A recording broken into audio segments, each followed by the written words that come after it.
விஹாதி நேச்சுரல்ஸ்ல பாரம்பரிய அரிசிகளை வச்சு கஞ்சி மிக்ஸ் ரெடி பண்ணி கொடுத்துட்டு இருக்கோங்க. கிட்டத்தட்ட 10க்கும் மேற்பட்ட கஞ்சி மிக்ஸ் அவைலபிள் இருக்கு. அதுல ஒண்ணு பாத்தீங்கன்னா காட்டு யானம்.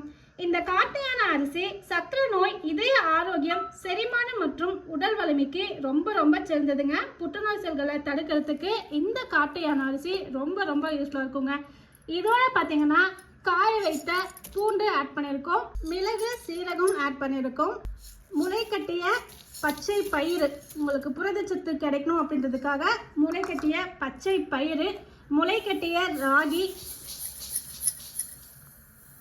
முளை கட்டிய வெந்தயம், இதோட பார்த்தீங்கன்னா வரகரிசி, இது எல்லாமே சேர்த்து நல்லா கழுவி காய வச்சு முளை கட்ட வேண்டியதை தரமாக முளை கட்டிட்டு இதை பார்த்தீங்கன்னா வறுத்து உங்களுக்கு பொடியாக்கி கஞ்சி மிக்ஸாக கொடுக்க போகிறோங்க. விஹாதி நேச்சுரல்ஸில் பாரம்பரிய அரிசியில் இப்போ புதுசாக பார்த்தீங்கன்னா 10க்கும் மேற்பட்ட கஞ்சி வெரைட்டிஸ் வந்து ரெடி பண்ணி கொடுத்துட்ருக்கோங்க. நீங்கள் தண்ணியில் கலந்து ஒரு 10 நிமிஷம் கொதிக்க வச்சிங்கனாவே கஞ்சி மிக்ஸ் ரெடி ஆகிடும். வெயிட் லாஸ்க்கு ட்ரை பண்ணிகிட்ருக்கோம். எங்களுக்கு வந்து சுகர் லெவல் அதிகமாக இருக்குது. இந்த மாதிரி ஒவ்வொரு ப்ராப்ளமுக்குமே பார்த்தீங்கன்னா ஒவ்வொரு வகையான இன்ஸ்டன்ட் கஞ்சி மிக்ஸ் விஹாதி நேச்சுரல்ஸில் ரெடி பண்ணி கொடுத்துட்ருக்கோங்க. ஸோ அதில் இந்த வீடியோவில் ஃபஸ்ட் ஒன்று தான் இந்த காட்டு யானம். அடுத்தடுத்து என்னென்ன கஞ்சி மிக்ஸ் இருக்குது அப்படின்றத தெரிஞ்சுக்கிறதுக்கு நம்மளுடைய பேஜை சப்ஸ்கிரைப் பண்ணி ஃபாலோ பண்ணி வச்சுக்கோங்க.